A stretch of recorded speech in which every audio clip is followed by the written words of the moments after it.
8. Joselyn Alejandra Nino, La Flaca number 3. Not much is known about Joselyn Alejandra Nino, who worked as an assassin for the Gulf Cartel in Mexico's Tamaulipas state. She was the third of 3 women who were nicknamed La Flaca, or the Skinny One. Nino went viral back in 2015 when a photo began to circulate of her smiling innocently while holding up an assault rifle. Nobody seems to know when she was born, but it's widely speculated that Nino's birth date was sometime during the 1990s. She was petite and pretty, not really the image most people imagine when they think about how a cartel member might want to represent themselves. But the syndicate actually looked for women with a delicate, innocent, unassuming look, since it attracted less suspicion from police and rival gangsters than the beefed-up, ego-driven, alpha male type of person. Being an attractive female also makes it easier to get closer to targets and to use deception and other manipulative techniques against their marks. As an assassin, Nino's job was, you guessed it, to kill people. She was a foot soldier for a faction of the cartel known as Los Ciclones.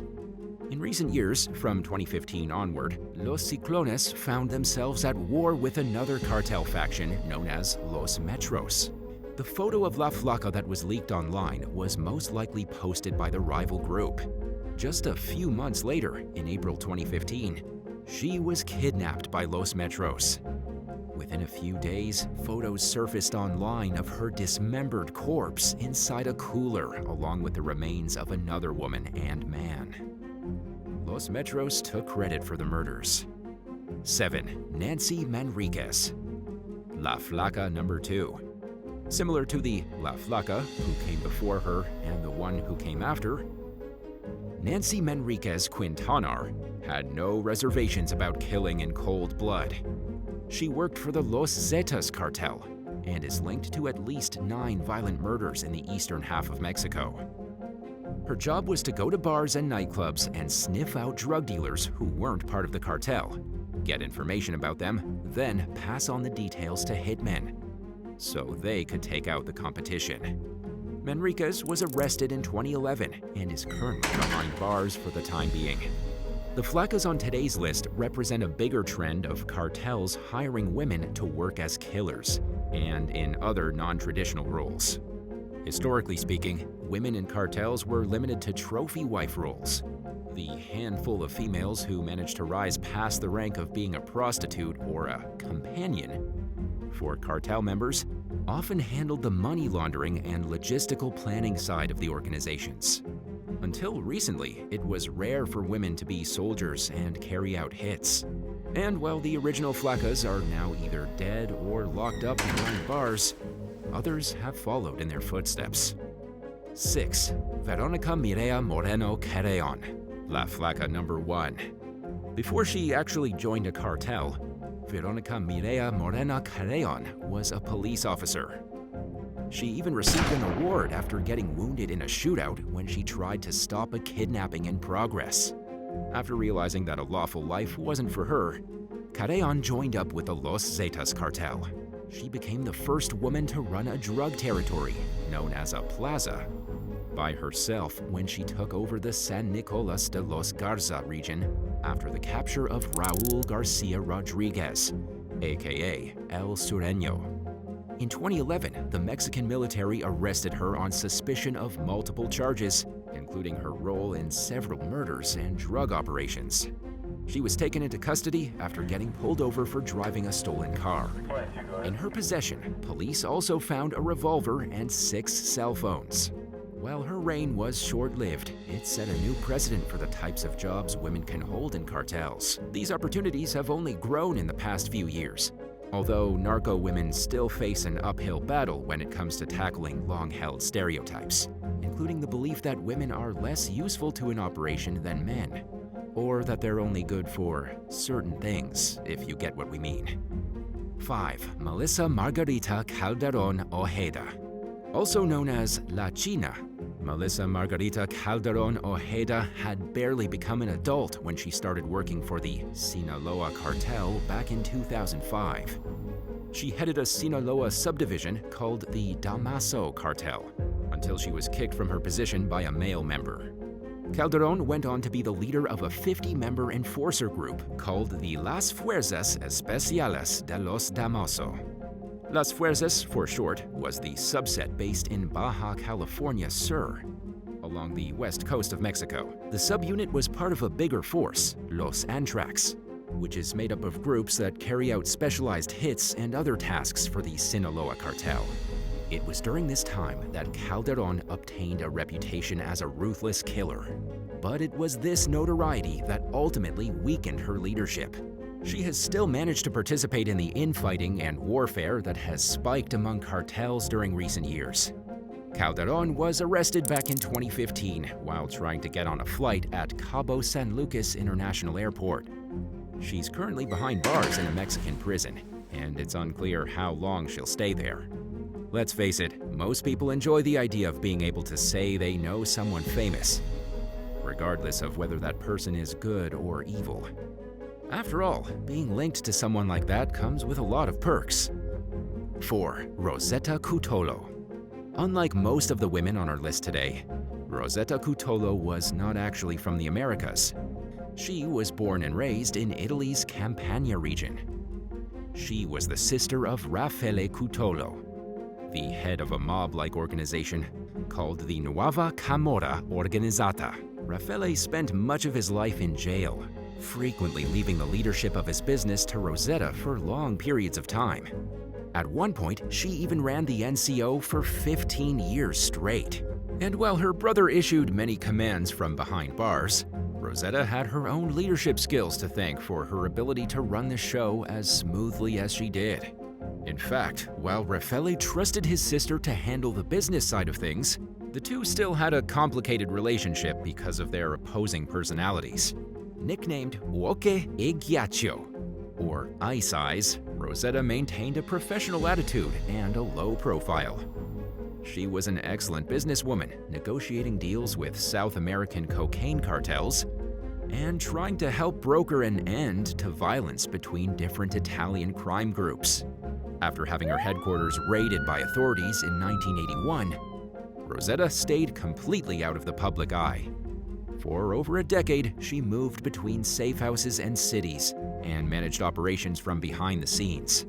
She stayed on the run even after she was sentenced to 9 years in prison in absentia for mob-related crimes. But no amount of laying low guarantees safety, and in 1993, Rosetta gave herself up as a fugitive.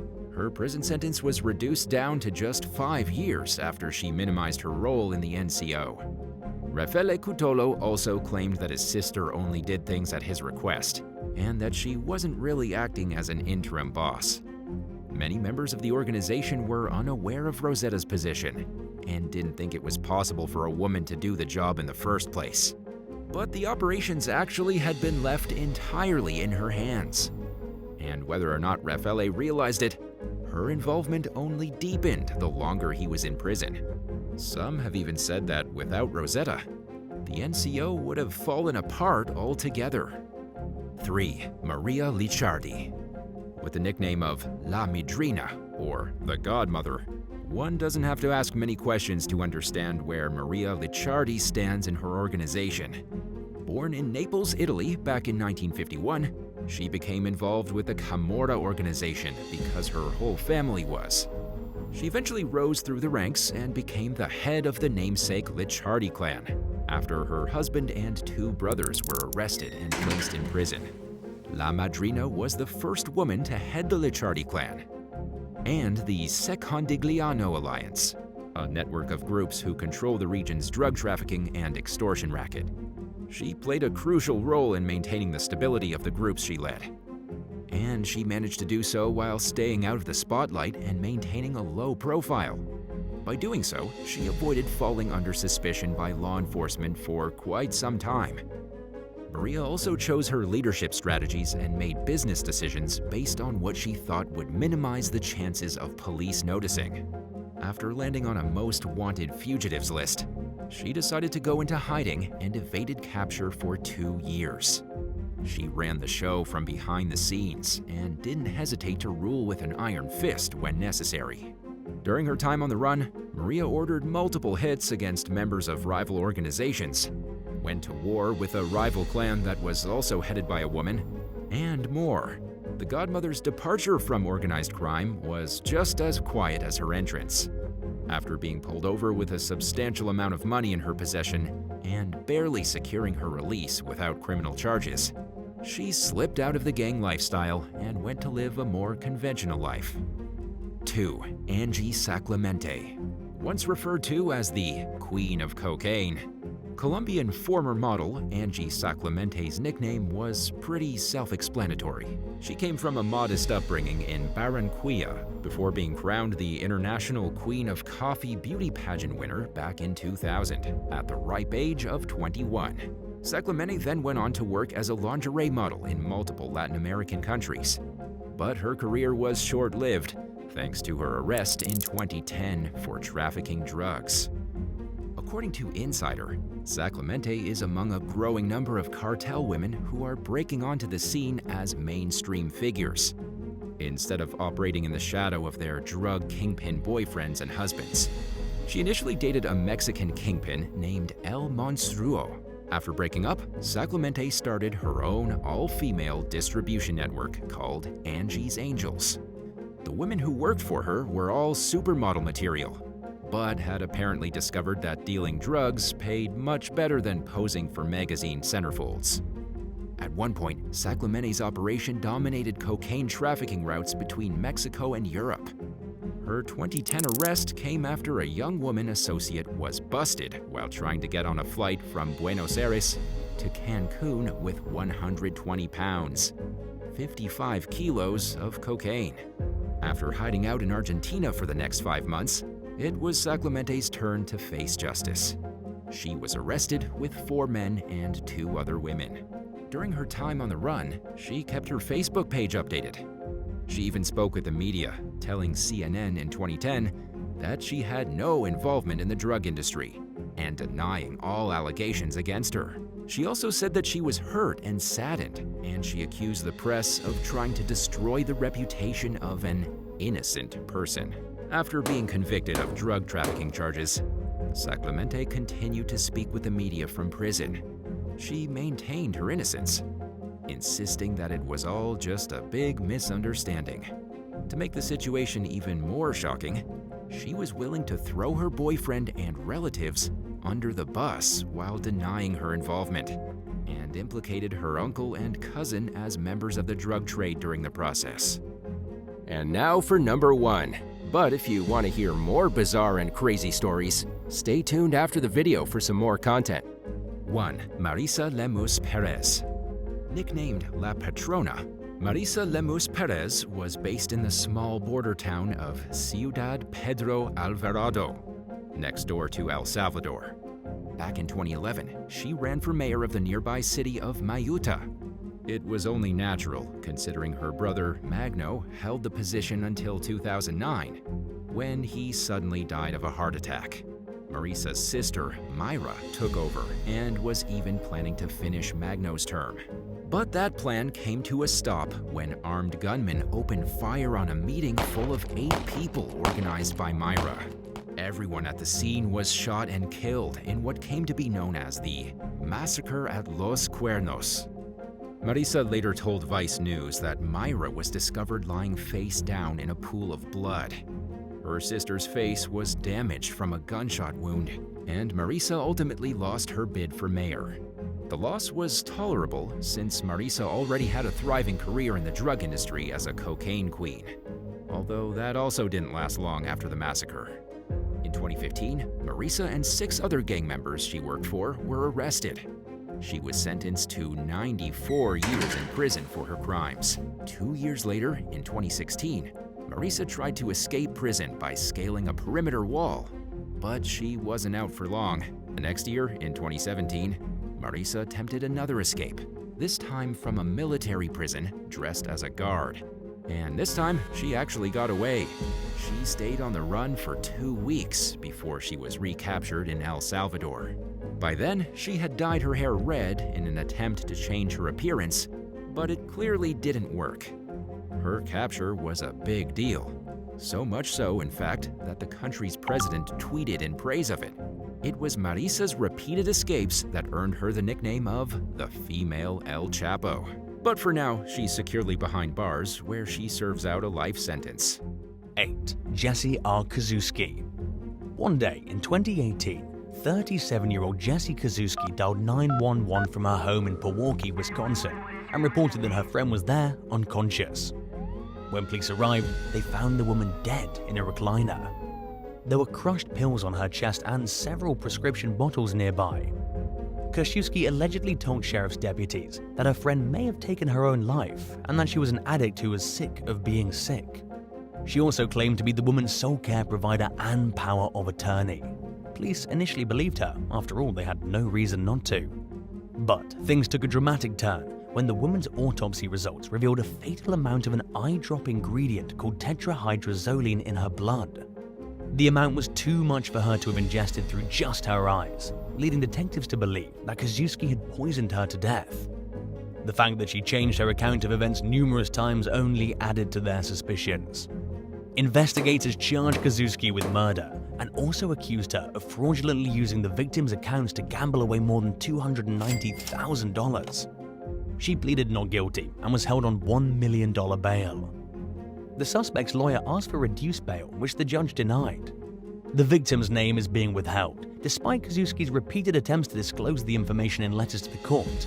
It's unclear where the case currently stands. 7. Grisela Blanco. Grisela Blanco was named the Black Widow for a reason. As a high-ranking member of the Colombian Medellin drug cartel, she was much more powerful than most women and many men.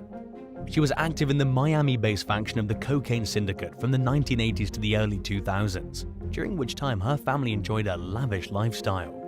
But the trappings of their upscale existence came to an immense cost to others and eventually to the family themselves.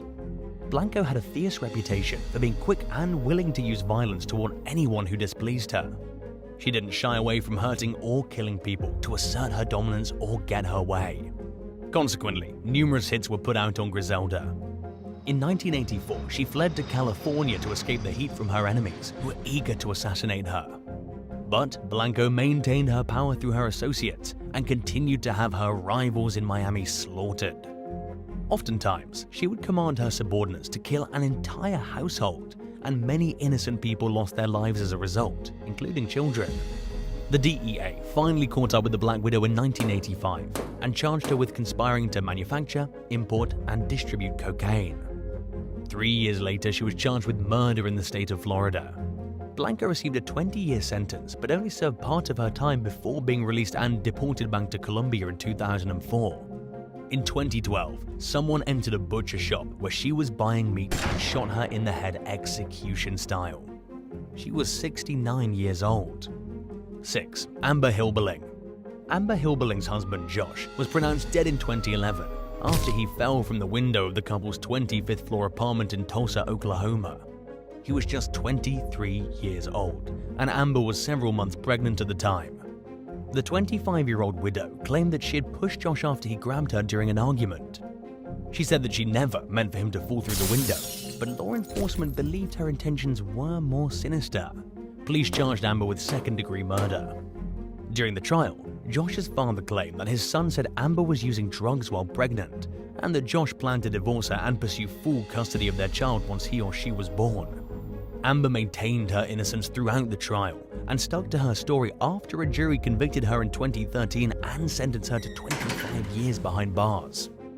She even went on national TV to tell her side of the story, which included shocking claims that her husband had been violent toward her throughout their 10-month marriage. Unfortunately, nobody will ever know for sure what happened that day, especially since the only two people who were there are now dead. Amber took her own life in her prison cell in 2016. Her mother continued to speak up for her innocence even after her death, stating on social media that she'll never stop fighting for the truth. Shortly after her death, Amber's family members openly doubted that she committed suicide. They believed it was something that she would never do, especially since a letter she'd written to the local news agreeing to an interview arrived at the station just days after her death, suggesting to her loved ones that she had no intentions of dying. 5. Alice Jenkins and Mary Rolls. In one of the most notorious child abuse cases to ever occur in the state of Ohio, 5 kids endured years of being routinely locked in closets and forced to eat cat food and other disgusting things, including human and animal feces. They were underfed and languished in dark, cramped spaces for weeks at a time with urine-soaked blankets. These are just some of the numerous extreme acts of abuse the children suffered at the hands of their mother's romantic partner, Alice Jenkins.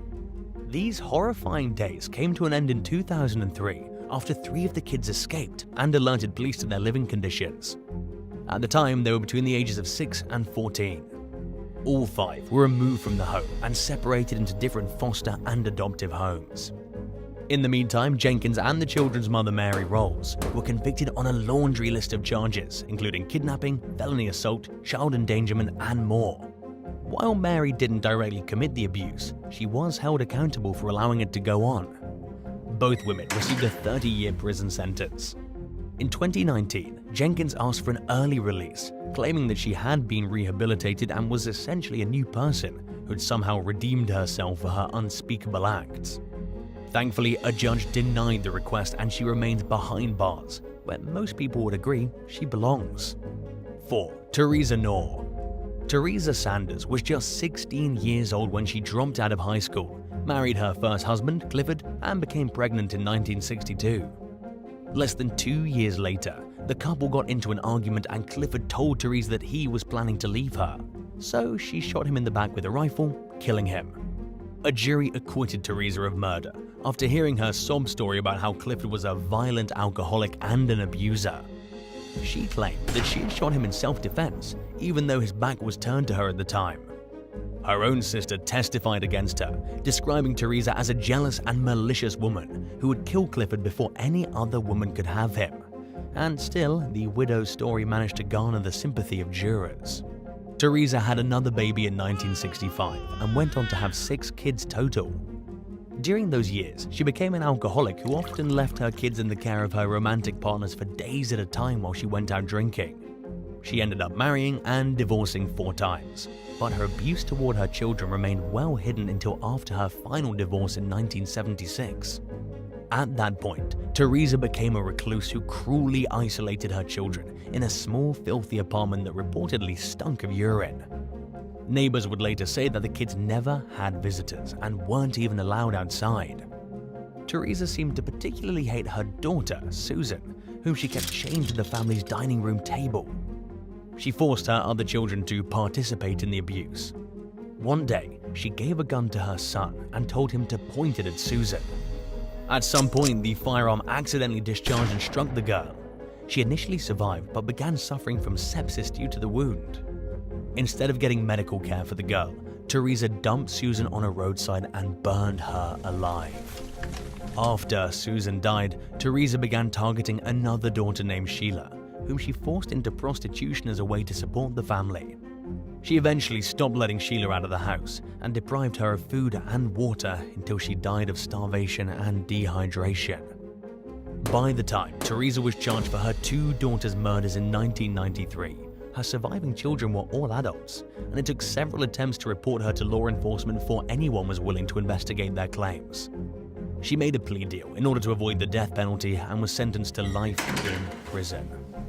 Theresa is currently incarcerated in California and was denied parole in 2019. Her next parole hearing is in 2024. 3. Shirley Allen. Shirley Allen was in her late 20s when she married her first husband, Joe Sinclair, in 1968. He nearly died 8 months later and went to the police claiming that Shirley had tried to kill him with rat poison. No charges were filed, but Sinclair was smart enough to divorce his wife. 9 years later, in 1977, Shirley married for the 5th time to John Gregg. Less than a year later, he collapsed and died. It was initially ruled a natural death. Much to Shirley's dismay, when she went to collect on the life insurance, she learned that John had recently named his brother as the beneficiary. In 1981, she married yet again, this time to a man named Lloyd Allen. Soon enough, his health began to go downhill. Lloyd noticed that his drinks tasted off, but was apparently satisfied with Shirley's explanation that she was adding iron supplements to them. Unfortunately for him, the additive wasn't meant for his health. It was ethylene glycol, commonly known as antifreeze, and it killed him in late 1982, leaving Shirley as the sole recipient of a $25,000 life insurance payout. But rumors swirled in the couple's small Missouri town, where many people suspected that Lloyd's death was anything but natural. His body was exhumed, and an autopsy found that he died with a tremendous amount of poison in his system, too much for the antifreeze to have ended up in his body by accident, or from one single instance of having his drink spiked. A jury convicted Shirley of first-degree murder, and she received a life sentence. She died in prison in 1998 at the age of 56 or 57. While she was never charged with killing any of her other husbands, suspicions linger that she murdered at least one of them. 2. Betty Lou Beets. At just 15 years old, Betty Lou Beets married her first of 5 husbands. In 1970, she shot her second husband, Billy York Lane, twice in the back. She admitted that he threatened her, and she was acquitted of charges related to the incident. Beets tried to run her third husband over with her car in 1978. He survived, but no criminal charges were brought. In 1983, Beets reported her 5th husband, Jimmy Don Beets, missing. Days later, his fishing boat was found washed ashore on a Texas lake. Police spent 3 weeks dragging the lake, but failed to find Jimmy Don's body. Acting on tips, they executed a search warrant of Betty Lou's property and found the man's remains. He had been shot twice. They also found the remains of her 4th husband buried in the garage. He had also been shot. At her trial, Betty Lou's son testified that he helped her hide Jimmy Don's body. Betty Lou was convicted of Jimmy Don's murder in 1985 and was sentenced to death by lethal injection. She was executed in 2000 at the age of 62 after exhausting her appeals. She made no final statement and did not request a final meal. Her remains were cremated and spread over her mother's grave. Betty Lou was never convicted of her 4th husband's murder, but her daughter, Shirley Fagala, told the ID channel show Evil Lives Here that she had been forced to help her mother bury the man's body. 1. Alyssa Dilt. One day in late 2018, a woman went to an emergency room in Myrtle Beach, South Carolina, with heavy bleeding issues. She delivered a placenta and an umbilical cord, but no baby. Suspicious doctors contacted police about the patient, Alyssa Dilt, who admitted that she had given birth at home and that she didn't try to get medical help for the baby, who had trouble breathing and didn't survive. Further investigation revealed that this wasn't the first time something like this had happened. In 2017, Dilt had disposed of another infant after giving birth at home. The baby's father, Chris Machen, told the ID channel show Evil Lives Here that he didn't want to believe it at first. But in hindsight, all the signs were there, including periods of unexplained weight gain and strange moods accompanied by Dilt's refusal to let her boyfriend touch her or get too close to her. Machen and Dilt met at a store where they worked together. Shortly after he started the job and before they started dating, he came to work one day and learned from his co-workers that Dilt had been found bleeding heavily in the bathroom and had gone to the hospital. Looking back, it made him wonder if she'd done the unspeakable to more than 2 babies, but she was only convicted of the 2017 and 2018 incidents. Dilt was convicted of murder and is concurrently serving the 2 40-year prison sentences. She's expected to be released in 2055, which means she likely won't see freedom again until she's a senior citizen. Her attorney asked the judge to reconsider the sentence, claiming that his client committed her horrifying crimes due to mental health issues, but the judge upheld Dilt's sentence. Earlier this year, the 33-year-old was disciplined for getting caught with drugs in prison. Thanks for watching. Would you rather have your flight canceled and get stranded in a foreign country for 2 days thanks to a major drug bust at the airport, or be held in foreign custody for 8 hours, but released and put on a flight home afterwards? Let me know in the comments below.